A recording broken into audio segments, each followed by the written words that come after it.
ભીષ્મ પ્રતિજ્ઞા લીધી ને ભીષ્મ પિતા થઈ ગયા બા. તમે વિચાર તો કરો. અને એ વખત પિતાએ આશીર્વાદ આલ્યો તો રાજા શાંતુની કે હે દેવવ્રત તને હું આશીર્વાદ આપું છું અને તે આ જે પ્રતિજ્ઞા લીધી છે હું તને આશીર્વાદ આપું છું, મારો વચન છે કે તને ઈચ્છા મૃત્યુનું વરદાન આપું છું. જા તારી ઈચ્છા થાય તારે તે દાડે તને મોત ભેટશે. તમે વિચાર તો ખરો બા પિતાનો આશીર્વાદ. આવા મહાપુરુષો થઈ ગયા બા. આપણા ભારતની ભૂમિ છે એટલે કીધું કે માએ મેઢું નીમજે, માએ મેઢું નીમજે. પછી બા પોણી વળાનો હમણાં કીધું ને કે નારી નરો નીમજે, નારી રતનની કોણ.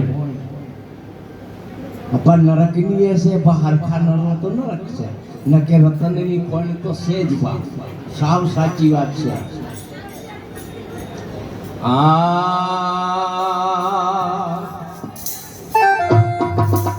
અરે સોકડી શેરડીઓ બજારો મોટી,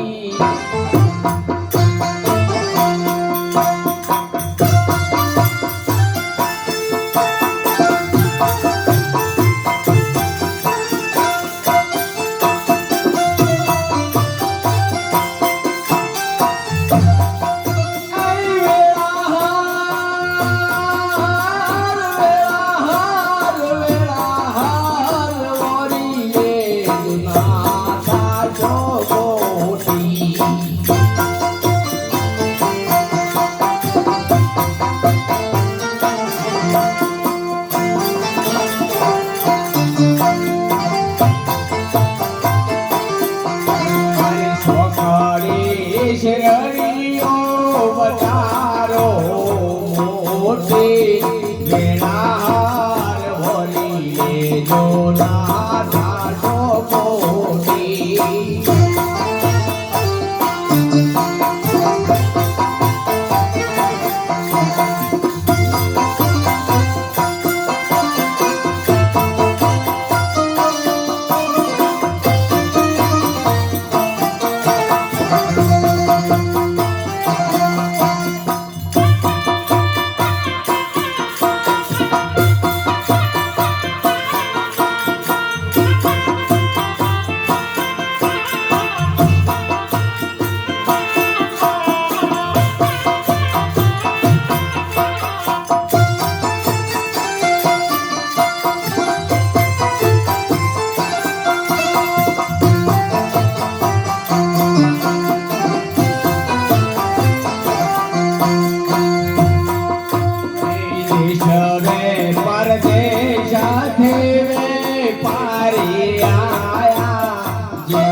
ગોપેશા નામ લીધું હરી.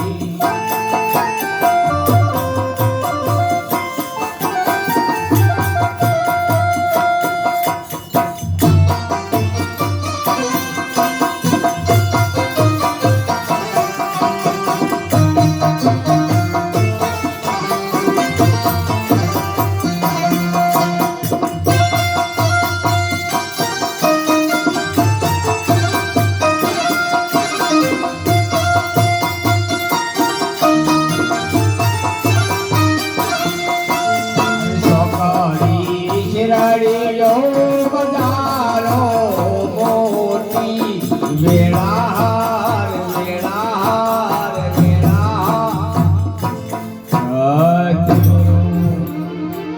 સાહેબ આપણે આ બજારમાં કઈક ઓરવા આયા છે. ઓરવા શું આયા છે ને જેની ખબર આપણને નથી એની ખબર કોણ કરાવે? આવા મહાપુરુષો સંતો બાબા. શું કીધું કે આયા તા તારી ઓછો મેચી જન્મા પછી જોયું. સાચી વસ્તુ સાથે લાઈને ખબર વગરની ખોયો. હવે વિચાર કરો સાહેબ, આપણે બહુ વસ્તુ તો હાથે લઈને આયા સભા, પણ જ્યારે હમણાં કીધું કે આપણે કોલ કરીને આયા તા બા, અને એ વખત મહાપુરુષે શું કીધું છે?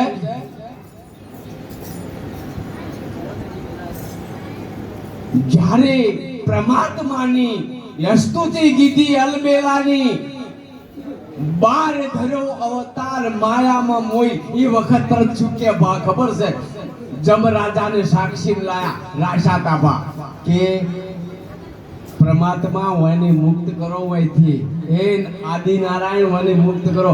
પણ કે કદાચ આને ભૂલી જશે કે હું જોમીન છું, એને કદાચ આવે ને તો હું લાવ્યો તો તમે લીધો કે નથી લીધા તમારે જોમીન થયા હતા રપવાસમાં. એટલે શું કીધું કે હું તું હોય ને હું હોય ભૂલી ગયા. પછી પેલા જમ શું કે તમે ખાશો જમના હોટા.